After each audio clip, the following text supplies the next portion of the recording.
স্বাগত নিউজ 24 সংবাদে আপনাদের সাথে আছি আমরা দুজন। আমি সোহাগ বক্স এবং আমি সারা মেহজাবিন। দেখছিলেন বিআরবি কেবল সংবাদ শিরোনাম। এবার যাচ্ছি পুরো খবরে। জুলাই গণ অভ্যুত্থানের প্রথম শহীদ রংপুরের আবু সাইদ হত্যার চার্জশিট আমলে নিয়েছেন আন্তর্জাতিক অপরাধ ট্রাইব্যুনাল। সোমবার ৩ সদস্যের ট্রাইব্যুনাল বেগম রোকেয়া বিশ্ববিদ্যালয়ের সাবেক ভিসি হাসিবুর সহ ২৬ জনের বিরুদ্ধে গ্রেপ্তারি পরোয়ানা জারি করেন। আগামী ১০ জুলাই অনুষ্ঠিত হবে পরবর্তী শুনানি। ওই দিন ২৬ জনের গ্রেফতারের প্রতিবেদন দিতে আইজিপিকে নির্দেশ দেন ট্রাইব্যুনাল। জুলাই গণ আন্দোলনের মোড় ঘুরিয়ে দিয়েছিল রংপুরের বেগম রোকেয়া বিশ্ববিদ্যালয়ের ছাত্র আবু সাইদের মৃত্যু। কোটা আন্দোলনে পুলিশের অস্ত্রের মুখে নির্ভয়ে দুহাত প্রসারিত আবু সাইদ হয়ে ওঠেন স্বৈরাচার বিরোধী কোটি মানুষের প্রেরণার উৎস। সেই মামলায় সোমবার আনুষ্ঠানিক অভিযোগ ট্রাইব্যুনালে জমা দেয় প্রসিকিউশন। বিচারপতি নজরুল ইসলাম চৌধুরীর নেতৃত্বাধীন ৩ সদস্যের ট্রাইব্যুনালে ১০৯ পৃষ্ঠার প্রতিবেদনের সংক্ষিপ্তসার তুলে ধরেন চিফ প্রসিকিউটর। জানান হত্যাকাণ্ডে মোট ৩০ জনের সম্পৃক্ততা মিলেছে। তাদের মধ্যে পুলিশ ছাড়াও বিশ্ববিদ্যালয় প্রশাসন ও ছাত্রলীগ নেতৃবৃন্দের নাম রয়েছে। বিশ্ববিদ্যালয়ের ভিসি সহ বিশ্ববিদ্যালয়ের প্রশাসন, ওই সময়ের প্রশাসন যারা ছিল তারা সরাসরি পুলিশকে উস্কানি দেওয়া, নির্দেশ দেওয়ার কাজটা করেছে। তাদেরকেও এই দায়ে দায়ী করা হয়েছে। তবে মূল দায়টা হচ্ছে সরকারের, শেখ হাসিনা থেকে শুরু করে পরবর্তী পুলিশ অফিসারদের। অভিযোগ আমলে নিয়ে বেগম রোকেয়া বিশ্ববিদ্যালয়ের সাবেক ভিসি হাসিবুর, আরএমপির কমিশনার মনিরুজ্জামান সহ ২৬ জনের বিরুদ্ধে গ্রেপ্তারি পরোয়ানা জারি করেন ট্রাইব্যুনাল। ২৬ জন আসামি আছে, তাদেরকে গ্রেপ্তার করে ওই তারিখে হাজির করার জন্য আইন শৃঙ্খলা রক্ষাকারী বাহিনীর প্রতি নির্দেশ দিয়েছেন। সেই দিন আসামিদের উপস্থিতির পরে বিচারের জন্য যে স্বাভাবিক কার্যক্রম সেটা গৃহীত হবে। যদি সকল আসামি গ্রেপ্তার করা না যায় তাহলে পলাতক আসামিদের ব্যাপারে স্টেট ডিফেন্স লয়ার নিয়োগ করার জন্য আদালত আদেশ দিতে পারেন এবং তার মাধ্যমেই আনুষ্ঠানিক বিচারের যাত্রা শুরু হয়ে যাবে। জুলাই আন্দোলনের প্রতীক আবু সাইদ হত্যা মামলাটি ট্রাইব্যুনালের প্রথম মামলা।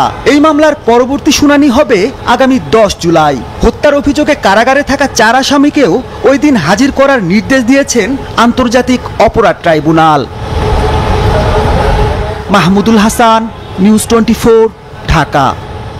জুলাই গণ অভ্যুত্থানের ১ বছর পূর্তি উপলক্ষে মাসব্যাপী নানা কর্মসূচি হাতে নিয়েছে অন্তর্বর্তী সরকার সহ রাজনৈতিক দলগুলো। অন্তর্বর্তী সরকার ১ জুলাই শহীদদের স্মরণে দোয়া ও প্রার্থনার আয়োজন করেছে।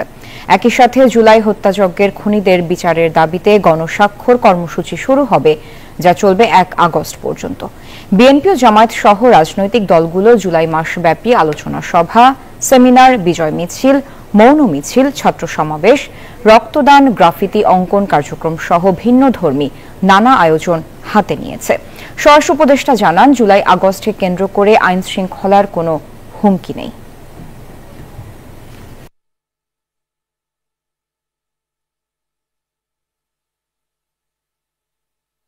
জুলাই থেকে 8ই অগস্ট পর্যন্ত এই ব্যাপারটাই আমাদের আলোচনা হয়েছে। এখানে ধরেন যে বিভিন্ন পার্টি এবং বিভিন্ন সামাজিক সংগঠন তাদের অনেক অনুষ্ঠান থাকবে। এই অনুষ্ঠানগুলি যেন নির্বিঘ্নে কিভাবে হতে পারে এইসব ব্যাপারে আমাদের মেইন। আইয়ুব খানের ফর্মুলা অনুসরণ করে বেসিক ডেমোক্রেসির আদলে কিছু দল নির্বাচনের বিরুদ্ধে ষড়যন্ত্রে নেমেছে বলে মনে করছে বিএনপি। তবে নির্বাচন পেছানোর জন্য যত ষড়যন্ত্রই করুক না কেন, যথাসময়ে নির্বাচনের বিষয়ে আশাবাদী বিএনপির শীর্ষ নেতারা। মারুফা রহমানের বিশেষ প্রতিবেদন। নির্বাচন নিয়ে তৈরি হওয়া গুমট অবস্থার অনেকটাই অবসান হয়েছিল লন্ডন বৈঠকের মধ্য দিয়ে, কিন্তু মাত্র 2 সপ্তাহ যেতে না যেতেই তৈরি হচ্ছে নতুন শঙ্কা। বিশেষ করে ভোটের বিষয়ে সরকারের দিক থেকে নির্বাচন কমিশনকে স্পষ্ট কোনো বার্তা না দেয়া এবং সংস্কার ইস্যুতে রাজনৈতিক দলগুলোর মধ্যে দূরত্ব বৃদ্ধিতে তৈরি হয়েছে নানা প্রশ্ন। পাশাপাশি জাতীয় নির্বাচনের আগে স্থানীয় সরকার নির্বাচনের দাবি ও সংখ্যানুপাতিক পদ্ধতিতে নির্বাচন সহ কিছু বিষয় নতুন করে সামনে আনার চেষ্টা করছে কয়েকটি রাজনৈতিক দল। এটাকে জাতীয় নির্বাচন বিলম্বিত করার কৌশল হিসেবেই দেখছে বিএনপি। বাংলাদেশ হওয়ার পরে যতগুলো গভর্নমেন্ট আছে তারা এসে প্রথমে জাতীয় নির্বাচন করছে, সে কেয়ারটেকারই হোক, জিয়া রহমান সাহেবই হোক, সবাই জাতীয় নির্বাচন করছে। তো যে দলটি দাবি করছে আমার মনে হয় উনি বোধহয় অনেক পিছনে চলে গেছেন। সেই আইয়ুব খানের আমলে চলে গেছেন। আইয়ুব খান প্রথম এসে লোকাল ইলেকশন করছিলেন। আইয়ুব খানের কি অবস্থা সবাই জানে এটা। তো ওরা কি সেই আইয়ুব খানের স্বপ্ন দেখছে নাকি বাংলাদেশে এসে এতদিন পরে আবার আইয়ুব খানের কাজ করবে? করতে পারে, তারা করতে পারে, কারণ তাদের তো সবসময় ওই ধরনের কাজ করে অভ্যাস। বিএনপিকে পরাজিত করার শক্তি প্রতিপক্ষ হিসেবে থাকা সবগুলো রাজনৈতিক দলের নেই বলেও মত দলের স্থায়ী কমিটির সদস্য গয়েশ্বর চন্দ্র রায়ের। সকল রাজনৈতিক দল 300 শাসন দেয়, আর বিএনপি এককভাবে 3 শাসন দেয়। তারপরেও সেই নির্বাচনে বিএনপিকে পরাজিত করার শক্তি তাদের নেই। 100 রাজনৈতিক দল থাকতে পারে, কিন্তু 100 রাজনৈতিক দলের ক্যাপাসিটি কতটুকু, বিএনপির ক্যাপাসিটি কতটুকু, এটা তোমাকে মাপতে হবে। এটা ধরো আওয়ামী লীগ যদি নিষিদ্ধ থাকে, আওয়ামী লীগ যদি নির্বাচনে না আসতে পারে, এক কথা। আর আওয়ামী লীগের যদি নির্বাচনে আসার সুযোগ থাকে বা তারা নির্বাচনে আসে, হ্যাঁ, তাদের যতটুকু শক্তি আছে এখনো ভোটের বাজারে যেটুকুই আছে, এত বদনামের করো, অতটুকু তো সবার মিলে নাই। ষড়যন্ত্র যতই হোক, লন্ডন বৈঠকের পর নির্বাচনের উল্টো পথে হাঁটা সরকার ও অন্যান্য রাজনৈতিক শক্তির পক্ষে কঠিন হবে বলেও মত বিএনপির এই সিনিয়র নেতার। যে সময়সীমা দিয়েছে নিশ্চয়ই সেই সময়ের মধ্যে ওনার মতো একটা মানুষ কমিটমেন্ট করেছে। এবং তারেক রহমান সাহেব তো উনি যেমন সরকারের অবস্থান থেকে একজন পাওয়ারফুল ব্যক্তি, দলের দিক থেকে বাংলাদেশের সবচেয়ে সর্ববৃহৎ দলের নেতা হলো তারেক রহমান। তো এরকম যখন দুজন পাওয়ারফুল ব্যক্তি বসে একটা সিদ্ধান্ত নিয়েছে, তো সেখানে তো আমার নড়চড় হবে বলতে আমি মনে করি না। দ্রুত নির্বাচনের দিন তারিখ ঘোষণা করে দেশি বিদেশি ষড়যন্ত্র থেকে দেশকে রক্ষার আহ্বান জানান বিএনপির নীতি নির্ধারকরা।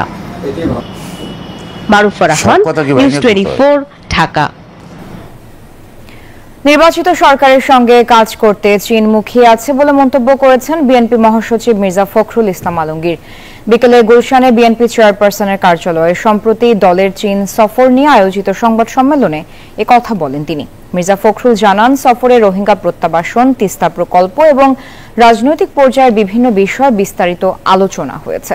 তিনি বলেন, রাখাইন রাজ্যের নাগরিকদের নিরাপদ এবং সম্মানজনক প্রত্যাবর্তনের বিষয়ে চীন আরও কার্যকর ভূমিকা রাখার আশ্বাস দিয়েছে।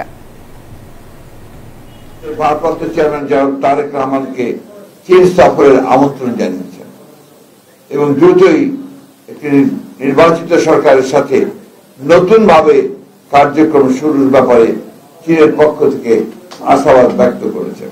আমরা মায়ানমারের রাখাইন রাজ্যের রোহিঙ্গা নাগরিকদের নিরাপত্তে স্বেচ্ছা সম্মানজনক প্রত্যাবর্তনের ব্যাপারে চীনের অধিকতর এবং কার্যকর ভূমিকা রাখার আহ্বান জানিয়েছে। বিমানবন্দরে উপদেষ্টা আসিফ মাহমুদের ব্যাগ থেকে গুলি সহ ম্যাগাজিন উদ্ধার হওয়ার ঘটনা এখন দেশে জুড়ে আলোচিত। এসব ম্যাগাজিন AK-47 রাইফেলের কিনা, বিদেশে যাওয়ার সময় বহনযোগ্য কিনা, অথবা বিমানবন্দরের নিরাপত্তা, সবকিছু নিয়ে প্রশ্ন দেখা দিয়েছে।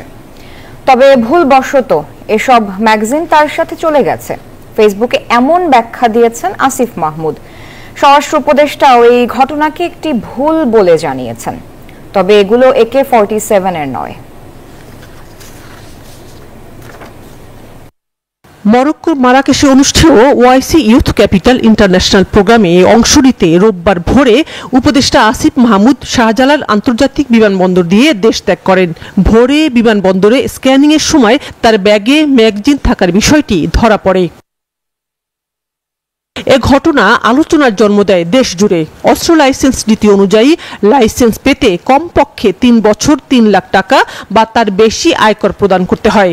লাইসেন্স পেতে বয়স হতে হয় কমপক্ষে 30 বছর। কিভাবে এবং কেন এসব ম্যাগাজিন একজন উপদেষ্টার সাথে থাকে, সামাজিক যোগাযোগ মাধ্যমে এসব আলোচনা সমালোচনার মধ্যেই আসিফ মাহমুদ এ নিয়ে নিজের ভেরিফাইড পেজে ব্যাখ্যা দিয়েছেন।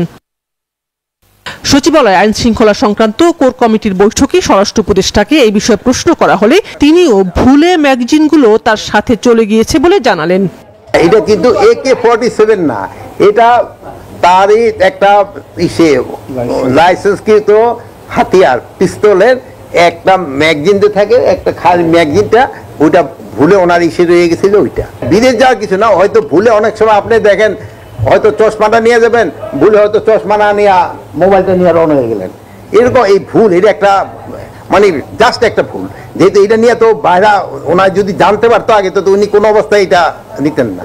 স্বরাষ্ট্র উপদেষ্টা বলেন, প্রথম চেকিংয়ে কাদের গাফিলতির জন্য তার সাথের ম্যাগাজিন ধরা পড়ল না তা জানতে নির্দেশ দেওয়া হয়েছে। এই জন্য আমি অলরেডি বলছি, যে হোক, হয়তো আমার ভাই আপনাকে ইয়ের নেতা, উনি যে সময় ঢোকে অন্যান্য সময় থেকে উনি একটু প্রিভিলেজ পায়। এই প্রিভিলেজটা যেন কারো ক্ষেত্রে না হয়, সবার ক্ষেত্রে যেন আইনটা একইভাবে প্রয়োগ করে, এই জন্য বলা হয়েছে। আমি যেহেতু এই আইনটা পুরোটা দেখি না, এই ব্যাপারে আমি কিছু বলতে পারবো না। জুলাই আগস্টকে কেন্দ্র করে 1 জুলাই থেকে 5 আগস্ট পর্যন্ত সারা দেশে বিভিন্ন রাজনৈতিক দল এবং সামাজিক যেসব অনুষ্ঠান করবে তা ঘিরে আইন শৃঙ্খলার কোনো হুমকি নেই বলে জানান স্বরাষ্ট্র উপদেষ্টা। অনুষ্ঠানগুলি পুরো বাংলাদেশ। সানাজি ইয়াসমিন, নিউজ 24, ঢাকা। কুমিল্লার মুরাদনগরে ধর্ষণ কাণ্ডে পুলিশি পাহারায় হাসপাতালে চিকিৎসাধীন মূল আসামি ফজর আলী। আর ঘটনার ভিডিও ধারণ করে ছড়িয়ে দেওয়া 4 অভিযুক্ত এখন কারাগারে। পুলিশ স্থানীয়দের বরাতে জানা গেছে, ঘটনার মূল আসামি ফজর আলীর সাথে ছিল ওই নারীর অবৈধ সম্পর্ক। আর এ নিয়ে ভাইয়ে ভাইয়ে দ্বন্দ্বে সামাজিক মাধ্যমে ছড়ানো হয় ভিডিও। কুমিল্লা থেকে এইচ মহিউদ্দিনের পাঠানো তথ্যচিত্র ডেস্ক রিপোর্ট। ধর্ষণকাণ্ড, নারীর আপত্তিকর ভিডিও ছড়ানোর ঘটনায় দেশ জুড়ে আলোচনায় কুমিল্লার মুরাদনগর। পথে ঘাটে, চায়ের আড্ডায় কেউ করছেন নিন্দা, কেউ আবার দিচ্ছেন রাজনৈতিক রং।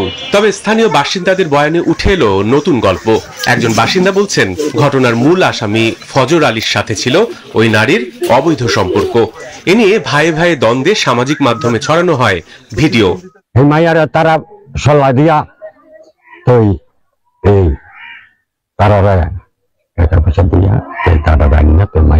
তার বিরুদ্ধে যে দর্শন মামলাটা হয়েছে সেটা দর্শন নয়, পরকীয়া। সে পরকীয়ার সমাপ্তি ঘটেছে এই মহিলার সাথে ধরা খাওয়ার পর। সবাই সাবধান থাকবেন, এসব অসামাজিক কার্যক্রমের ভিডিও কেউ পোস্ট করবেন না, শেয়ার দিবেন না। সত্য জানে তারপর শেয়ার করবেন। কি জানি কার আমরা জানি না, তো আমরা এই সূত্রে আর 10 জন আমাদের গ্রামের ফলাফাইন আমরা বন্ধু বান্ধব বাইকটাই দৌড়ে ঘরে যাই দিই, দরজাটা একটা আওয়াজানো, দরজাটা খুলতে গিয়ে দিই দরজা আসলে ভাঙা। স্থানীয়দের মারধরে আহত ফজর আলী বর্তমানে পুলিশে পাহারায় হাসপাতালে চিকিৎসাধীন। আর ভিডিও ছড়িয়ে দেওয়া 4 জনকে কারাগারে পাঠিয়েছেন আদালত।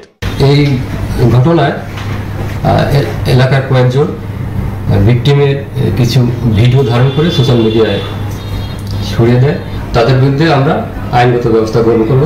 পুলিশের ভাষ্য, স্থানীয় বাসিন্দাদের বয়ান বলছে, ধর্ষণ কাণ্ডে জড়িত 5 জনেরই আছে পূর্বের অপরাধ রেকর্ড। মূল হোতা ফজর আলী আগে আওয়ামী লীগের নাম ভাঙিয়ে এলাকায় দেখাতেন দাপট। এনজিও কর্মী হত্যা মামলায় দীর্ঘ সময় জেলও খেটেছেন তিনি। রাজনৈতিকভাবে যদি কোনো রাজনৈতিক দল বা নতুন কোনো রাজনৈতিক পরিচয় দিয়ে যদি একটা বিশৃঙ্খলা করার সৃষ্টি করে থাকে, এটাকে নিয়ে এটা বোধহয় ঠিক হবে না। মামলার বাকি 4 আসামির মধ্যে মোহাম্মদ আলী সুমন ছিলেন নিষিদ্ধ ছাত্রলীগের ইউনিয়ন সভাপতি। তার নেতৃত্বেই আপত্তিকর ভিডিও ধারণ করা হয়। আর টাকার বিনিময়ে এই মিশনে অংশ নেয় অনিক, রমজান, বাবু। Desk report, news 24। সংবাদের সময় হলো একটা বিরতির। ফিরছি আরো খবর নিয়ে, সাথে থাকুন। আমন্ত্রণ আরেকবার। দেখছেন নিউজ 24 সংবাদ। চলতি অর্থ বছরের শেষ দিন পর্যন্ত প্রায় 3.5 কোটি টাকার রাজস্ব আদায় হয়েছে। ঘাটতির পরিমাণ প্রায় 1 লাখ কোটি টাকা। সোমবার দুপুরে নিজ কার্যালয়ে সাংবাদিকদের এ তথ্য দিয়েছেন এনবিআর চেয়ারম্যান মোহাম্মদ আব্দুর রহমান খান। সংকোচনমূলক মুদ্রানীতির কারণে অসুবিধাজনক বাণিজ্য পরিস্থিতিতে রাজস্ব আহরণ বাড়ানো সম্ভব নয় বলে মনে করেন অর্থনীতি বিশ্লেষকরা। 2 দিনের অচল অবস্থা শেষে সোমবার সকাল থেকে স্বাভাবিক অবস্থায় ফিরেছে জাতীয় রাজস্ব ভবন। অর্থ বছরের গুরুত্বপূর্ণ মে এবং জুন মাসের 19 দিনই কার্যত অচল ছিল রাজস্ব কার্যক্রম। গেল 2 দিন কমপ্লিট শাটডাউনে যা পুরোপুরি বন্ধ হয়ে যায়। তবে সরকারের কঠোর অবস্থান এবং ব্যবসায়ীদের আশ্বাসের পর জুনের শেষ দিন আবারও কর্মমুখর জাতীয় রাজস্ব ভবন। কাজ করতে ভালো লাগতেছে, কাজ শুরু হয়েছে। অফিসটা অফিসের মতো চলুক, তাহলেই শান্তি। আমাদের শান্তি, দেশেরও শান্তি। এখন আমরা স্বাভাবিকভাবে কার্যক্রম চালিয়ে যাচ্ছি। আমাদের যে অর্পিত দায়িত্ব সেটা তো আমরা পালন করতেই চাই এবং আমরা আমাদের সে অর্পিত দায়িত্ব পালন করছি। এদিকে এবারও রাজস্ব আহরণ লক্ষ্যমাত্রা অর্জিত হয়নি। অর্থ বছরের শেষ দিন পর্যন্ত যে রাজস্ব আদায় হয়েছে সেখানে ঘাটতি প্রায় 1 লাখ কোটি টাকা। দুপুরে এক সংবাদ সম্মেলনে সার্বিক পরিস্থিতি তুলে ধরেন এনবিআর চেয়ারম্যান। লক্ষ্যমাত্রা পূরণে ব্যর্থ হওয়ার বড় কারণ হিসেবে সবশেষ আন্দোলনকে দায়ী করেন তিনি। দাবি করেন গেল বছরের তুলনায় এবার রাজস্ব আদায় বেশি হয়েছে। আজকে সকাল 10টা পর্যন্ত আমাদের রেভিনিউ আদায় হয়েছে 3,60,922 কোটি টাকা। গতবারের চেয়ে বেশি হবে এটা নিশ্চিত, কিন্তু আমরা যেরকম আশা করেছিলাম হয়তো একটু তো হোঁচট খেয়েছে এই কয়দিনের কাজকর্মে। আমরা আশা করি যে আমাদের আর এ ধরনের বড় কোনো হয়তো ইয়ের মধ্যে আমাদের যেতে হবে না, সমস্যার মধ্যে দিয়ে যেতে হবে না। অর্থনীতিবিদরা বলছেন আয়ের পরিধি বৃদ্ধি না করলে রাজস্ব আদায় বাড়ানো সম্ভব নয়। ব্যবসা বাণিজ্যের যে অবস্থা বর্তমানে রয়েছে, যেখানে একটা কঠোর সংকোচনমূলক মুদ্রানীতি প্রয়োগ করা হয়েছে, যেখানে ব্যবসা বাণিজ্য আসলে সত্যিকার অর্থে কিন্তু ক্ষতিগ্রস্ত হচ্ছে। এখন আপনি যদি আয়ের পরিধি বৃদ্ধি না করতে পারেন তাহলে কিন্তু আপনার রাজস্বের কিন্তু বৃদ্ধি হওয়ার কিন্তু কোনো সম্ভাবনা কিন্তু, এবং লক্ষ্যমাত্রা তো দূরের কথা, আপনার রাজস্ব বৃদ্ধি হওয়ারও কিন্তু কোনো সম্ভাবনা নেই। রাজস্ব আদায়ে গতি ফেরাতে অতীত ভুলে এনবিআর কর্মকর্তা কর্মচারীরা একযোগে কাজ করবেন বলে প্রত্যাশা খাত সংশ্লিষ্টদের। আল মোহাম্মেদুল খান, নিউজ 24, ঢাকা। সরকারের হস্তক্ষেপে নয়, দুদক স্বপ্রণোদিত হয়ে এনবিআর এর 6 কর্মকর্তার বিরুদ্ধে অনুসন্ধান শুরু করেছে বলে জানিয়েছেন অর্থ উপদেষ্টা ডক্টর সালেউদ্দিন আহমেদ। সোমবার সচিবালয়ে অর্থ বিভাগের মনিটরিং সেলের কর্মসূচি উদ্বোধন শেষে এই কথা বলেন তিনি। অর্থ উপদেষ্টা বলেন, পোর্ট বন্ধ করে এনবিআর কর্মকর্তাদের আন্দোলন অগ্রহণযোগ্য ছিল। এতে দেশের অনেক ক্ষতি হয়েছে। সরকারি কর্মচারী হয়ে তারা এটা করতে পারেন না। জাতীয় স্বার্থে কখনো এমনটি করা উচিত হয়নি তাদের। এখন স্বচ্ছতার সাথে কাজ করলে কারো বিরুদ্ধে ব্যবস্থা নেওয়া হবে না। পক্ষপাতিত্ব ছাড়া কাজ করে যাওয়ার আহ্বানও জানান অর্থ উপদেষ্টা। তিনি বলেন, স্থবিরতা কাটিয়ে এনবিআরে আবার কাজের গতি পাওয়ায় সন্তুষ্ট সরকার। আমাদের ব্যাপারটা এই সময়টা শুরু করলো তারা, কিন্তু শুধু এনবিআর না, দুনিয়ার লোকের এসে আমার কাছে ডেইলি লোক আছে, আমার অ্যাকাউন্ট বন্ধ হয়ে গেছে, কত কিছু। আজকে আমার কয়েকজন ব্যবসায়ী টেলিফোন করে বলছে অনেক লস হয়ে গেছে। আমি ঠিক আছে, এখন আপনার রিকুপ করে। এটা কিন্তু কোনো ক্রমই কিন্তু গ্রহণযোগ্য না। এটা সরকারের সাথে একটা ইস্যু থাকতে পারে, কিন্তু এটা জাতীয় স্বার্থে একদম বন্ধ করে দেয় একটা সার্ভিস, এটা কোনো যুক্তিটা গ্রহণযোগ্য। সংবাদের সময় হলো আরো একটা বিরতির। সাথী থাকুন, আমন্ত্রণ আরেকবার। দেখছেন নিউজ 24 সংবাদ। দেশের বিশ্ববিদ্যালয়গুলোতে ছাত্র সংসদ নির্বাচন বানচাল করতে একটি গোষ্ঠী নানা রকম ষড়যন্ত্র করছে। ছাত্র সমাজ তা মেনে নেবে না জানিয়ে দ্রুত ছাত্র সংসদ নির্বাচনের দাবি জানিয়েছেন বাংলাদেশ ইসলামী ছাত্র শিবির। সোমবার বিকেলে ঢাকা বিশ্ববিদ্যালয়ের মধুর ক্যান্টিনে জুলাই অভ্যুত্থানের বর্ষপূর্তি উপলক্ষে মাসব্যাপী কর্মসূচি ঘোষণা ও ছাত্র সংসদ নির্বাচন নিয়ে সংবাদ সম্মেলনে এসব কথা বলেন সংগঠনের সভাপতি জাহিদুল ইসলাম। বলেন, ক্যাম্পাসে সন্ত্রাসী কর্মকাণ্ড ফিরিয়ে আনতে বিশৃঙ্খলা চালাচ্ছে একটি পক্ষ। জুলাই সনদ প্রকাশ নিয়েও কঠোর বার্তা দেয় ছাত্র শিবির। পরে 36 দিন ব্যাপী জুলাই অভ্যুত্থানের বর্ষপূর্তি পালনে 11 পদক্ষেপ ঘোষণা করে ছাত্র শিবির।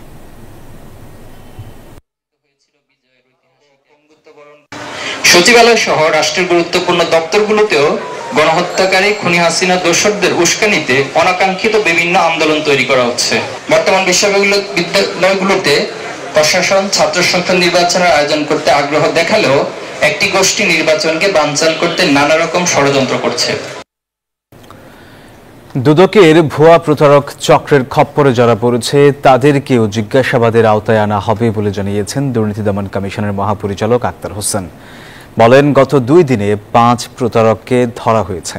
সোমবার দুদকের নিয়মিত প্রেস ব্রিফিংয়ে এই কথা জানান দুদক মহাপরিচালক। বেশ কিছুদিন ধরে একদল প্রতারক দুদক চেয়ারম্যান সহ বিভিন্ন পর্যায়ের কর্মকর্তাদের স্বাক্ষর জাল ও মুঠোফোনে চাঁদা আদায় করে আসছে জানিয়ে এনসিপি নেতা হাসনাত আব্দুল্লাহ অভিযোগ তুলে ফেসবুকে পোস্ট দেন। এরপরই নড়ে চড়ে বসে দুদক। গত 2 দিনে রাজধানী থেকে গ্রেফতার করা হয় এই চক্রের 5 জনকে।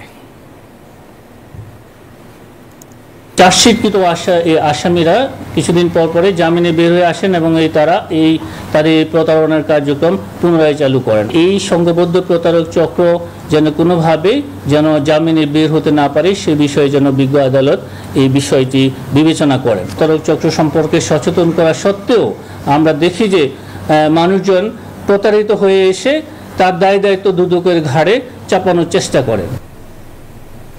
24 ঘন্টার আলটিমেটাম শেষে খুলনা পুলিশ কমিশনারের অপসারণের দাবিতে আবারও রাজপথে নেমেছে বিক্ষুব্ধ ছাত্র জনতা।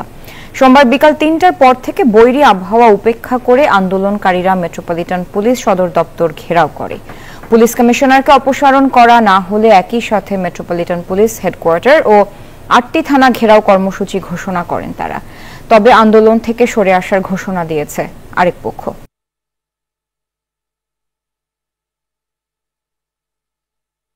জুলাইকে ব্যবহার করে এমন কোনো কাজ করব না যা জুলাই আন্দোলনকে বিতর্কিত করে, আর এমন কেউ কাজ করতে চাইলে আমরা তাদেরকে প্রতিহত করব। তিনি কি জানতেন না যে সুকান্ত জুলাই অভ্যুত্থানে তার অবদান কি ছিল? সুকান্ত কাজে এই যে দুঃসাহস, এই দুঃসাহস যেন সারা বাংলাদেশে আর কোনো পুলিশ আর কোনো বাহিনী দেখাতে না পারে। 24 ঘন্টার আলটিমেট দেওয়া হয়েছিল, ডিসি স্যার আমাদেরকে আশ্বস্ত করেছিল, কিন্তু সেই আশ্বস্তর জায়গাও সে ব্যর্থ। এবারে আন্তর্জাতিক সংবাদ। জোহরান মামদানি নিউ ইয়র্কের মেয়র নির্বাচিত হলে ফেডারেল তহবিল বন্ধ করে দেওয়ার হুমকি দিয়েছেন প্রেসিডেন্ট ডোনাল্ড ট্রাম্প। এদিকে অভিবাসী আর মুসলিমদের পক্ষ নিয়ে সরব জোহরানের নিউ ইয়র্কে বাড়ছে জনপ্রিয়তা। এমন অবস্থায় সমাজে কোটিপতি থাকা উচিত নয় মন্তব্য করে আবারও আলোচনায় এই মুসলিম প্রার্থী। 1 in 4 New Yorkers who live in poverty. It has been night for the 500,000 children who go to sleep. New ইয়র্কের বুকে রুটি, কাপড় আর বাসস্থানের দাবি তুলেছেন ৩৩ বছর বয়সী ভারতীয় বংশোদ্ভূত জোহরান মামদানি। তিনি অভিবাসীদের কথা বলেন সাম্য, মৈত্রী আর গণতন্ত্রের। তিনি ফিলিস্তিনিদের স্বাধীনতার কথা বলেন, গাজায় গণহত্যার অভিযোগ তুলে বিচার চান ইসরায়েলি প্রধানমন্ত্রী নেতানিয়াহুর। ৪০০ বছরের অচলায়তন ভেঙে নিউ ইয়র্কের প্রথম মুসলিম মেয়র নির্বাচিত হতে চান মামদানি। বিভিন্ন আঙ্গিকে তার প্রচারণা নজর কেড়েছে অধিকাংশ কর্মজীবী মানুষের। হিন্দি, উর্দু, বাংলা ভাষায় কাছে টানছেন অভিবাসীদের। আপনাদের কাউন্সিল মেম্বার শাহানা হানিফকে ভোট দিতে ভুলবেন না। আমার বাংলা ভালোই না, তার এমন দাবি যেন ট্রাম্পের পুঁজিবাদী দেশে গণতন্ত্রের ভাষায় বামের হাওয়া। তিনি নগর কর্তৃপক্ষের মালিকানায় মুদি দোকান চালু, আরো বাড়ি নির্মাণ, বাসের ভাড়া সম্পূর্ণ মওকুফ করতে চান। যেসব সুবিধা মূলত মধ্যবিত্তদের জন্য বড় সুখবর। মামদানির মতে সমাজে কোটিপতি থাকা উচিত নয়, কারণ এটি অসমতার এক চরম রূপ। I used to love New York. Now it's just where I live. এমন প্রেক্ষাপটে মামদানি পক্ষ নিয়ে সরব হয়েছেন অভিবাসীরা। New York City, and big amount people is Asian people, and one kind amount people is Muslim people, and big amount people is working class people. I like how progressive he is. I like that he's more in touch than some of the older candidates, and I think he's going to move our city in the right direction. মামদানিকে Khyapa পাগলাটে communist বলার পর রোববার মার্কিন president হুমকি দিলেন, mayor নির্বাচিত হওয়ার পরও ভদ্র না হলে নিউ ইয়র্ক সিটির ফেডারেল অর্থায়ন তার জন্য তিনি বন্ধ করে দেবেন। মাসুদ রানা, নিউজ 24। সংবাদের সময় হলো আরেকটি বিরতির, সাথেই থাকুন। আবারও স্বাগত নিউজ 24 সংবাদে। এবার জানাবো খেলার সংবাদ। বিসিবিতে চলছে সভাপতি আমিনুল ইসলাম বুলবুলের নেতৃত্বে বোর্ড সভা। বিপিএল এর দল সহ শ্রীলঙ্কার বিপক্ষে টেস্ট সিরিজ নিয়ে একাধিক আলোচনা হবে এই সভায়। সোমবার দুপুর ৩টায় শুরু হয়েছে বিসিবি বোর্ড সভা। এদিন মিরপুরে সভার আগেই একে একে হাজির হন পরিচালকরা, আর যারা আসতে পারেননি তবে যুক্ত হয়েছেন জুম মিটিংয়ে। আজকের সভায় বিপিএল আয়োজনের সময় নির্ধারণ, হাই পারফরম্যান্স ইউনিট এবং গেম ডেভেলপমেন্ট বিভাগের ক্রিকেটারদের ট্যুর প্রোগ্রাম ও ভবিষ্যৎ সিরিজ নিয়ে আলোচনা হতে পারে। এছাড়া শ্রীলঙ্কার বিপক্ষে টেস্ট সিরিজ হারের পর অধিনায়কত্ব থেকে সরে দাঁড়ান নাজমুল হোসেন শান্ত। সভায় নতুন টেস্ট অধিনায়ক নির্বাচন নিয়েও প্রাথমিক আলোচনা হওয়ার সম্ভাবনা রয়েছে।